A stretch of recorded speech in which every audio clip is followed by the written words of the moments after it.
Welcome back into the Sports Source. This segment brought to you by Southeast Termite and Pest Control. This week, they came out to my house to do a one-time treatment to prevent ladybugs, stink bugs, and box elder bugs from entering my home in the winter and then popping up there in the spring. You know how I knew they'd come by? I didn't. It was all done outside at my home's entry points, outside. There was zero odor, zero smell of pesticide. Call them this week for this one-time treatment. I got it done. Keep those little critters out of your home this fall. That means you won't have thousands of them in your home in the spring. All right. Speaking of, let's welcome in our next two critters we got right here. VFL quarterback Sterling Hinton, VFL quarterback Bobby Scott. Good to have you gentlemen with us. Be it, John P. It's appropriate, and we're back with Kyler Kerbis and Chuck Cavaleris down there. Appropriate, we've got you in here. I want to talk about the pass game. It remains a mess. Josh Malone got open. Credit to that guy. Now, he's getting open repeatedly. 4 TDs in three games. Could have had more. He got open a couple times deep. Dobbs didn't hit him. Okay, well, that's some of the rare times when Dobbs didn't have his helmet knocked sideways. Unfortunately, when Dobbs did hit guys in the hands, Ethan Wolf drops a touchdown. Preston Williams bats an interception into the air, catches the ball, and then fumbles it. That's another thing I do. Preston Williams may be a great player at some point. Bench him right now. This pass offense can't afford mistakes. It's rare enough for a play to go right. You can't have the receiver then putting the ball on the ground. Can't. That's 3 times this year, including that touchdown that would have been against Appy State. Coach him. All right.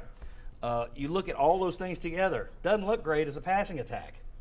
So what do when Florida stacks the box? And you know they will. When they put 8 in the box and say, okay, beat me with the throw.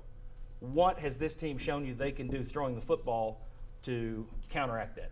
If Florida stacks the box against us, we've got some great one-on-one receivers that are going to go win a jump ball. They've seen that. I don't think they're going to stack the box, 8 in the box. They might put 7, sneak a 6 and a 7. They won't put 8 in the box. One-on-one, we'll win a jump ball and score a lot of touchdowns. Didn't yesterday. Well, I tell you what. I'm playing devil's advocate here. You're supposed to. It's your job. But you saw what we did against Virginia Tech. So them catches that were made against Virginia Tech. One-on-one, with the height and size we got out there on the flanks, that would not be a smart move for 8 in the box in Tennessee.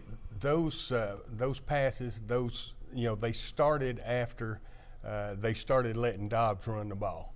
I said at the beginning of last season, we did the same exact thing. I said, you got to let him run the total offense and make the decisions. Golly bum, he's smart as a whip. Why not put him out there and say, hey, we're putting this on your back.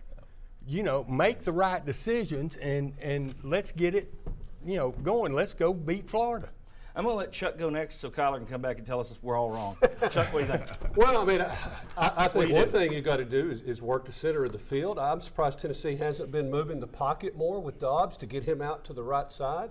You have to have some kind of, what about a 2-back set to get some more people in there? But I think you got to have more quick-hitting type plays, shorter passes, and if they're going to do that, make them pay. 3-step drops for Dobbs.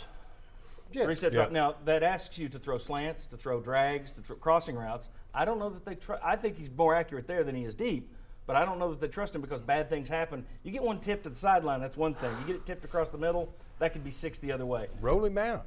Kyler, why don't they roll him out more? All right. You were over there.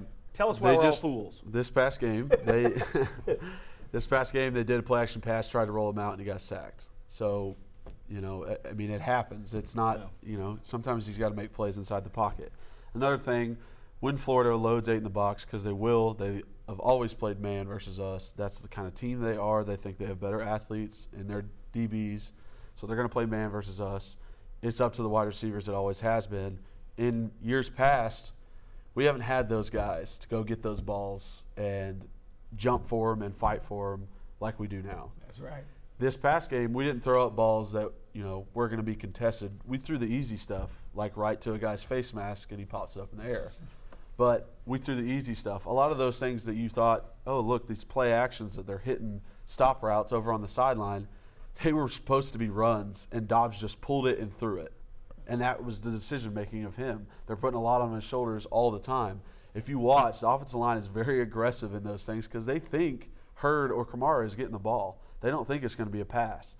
I've been in that scenario before. I'm like, I just made a huge hole and you threw the ball. Why'd you do that? But we still got 10 yards. So it's, you can't be mad at the guy. So the receiver is running a pass route, and he fakes the ball in there, pulls it out, and throws it. Yes, the receiver's going to run a route almost every play and Okay. be prepared if Dobbs wants to pull and throw it to him. So he's got a run pass option every play. Almost like every that. play, yep. And that's I what like that's what that. makes it so dangerous is we could have a run pass option of Dobbs giving it to someone, him taking it himself, or him throwing it. So with that kind of offense is very dangerous. So the criticism that Mike DeBoer is too conservative, runs too much, doesn't throw enough, where do you stand on that? It's up to Dobbs. I mean, I love the guy, and he is a great player, and I think he's a great quarterback. I think he's a good leader on this offense, but it really is up to him to make the plays. He has so much on his shoulders because he is so smart, he is such a great player that you decide who's getting the ball, who's going to be running, who's going to be catching. It's up to him. All right. Ooh, we found out something. baby. So long, like it. Daniel I like Hood. I don't think you're getting like your it. seat back. Come on, Wally Pipp. Yeah, you and Wally Pipp. All right. When we come back, we're going to show you some stats about Tennessee's talent level. That's where part of the hype train went from compete and win the East to off the charts. You shouldn't lose to anybody with the talent you have over there. We'll look at Tennessee's talent compared to some of the big name programs out there. Also, we're going to get into the offensive line with Kyler next. It's the Kyler Kerbyson Show on the Sports Source this morning. Come on back.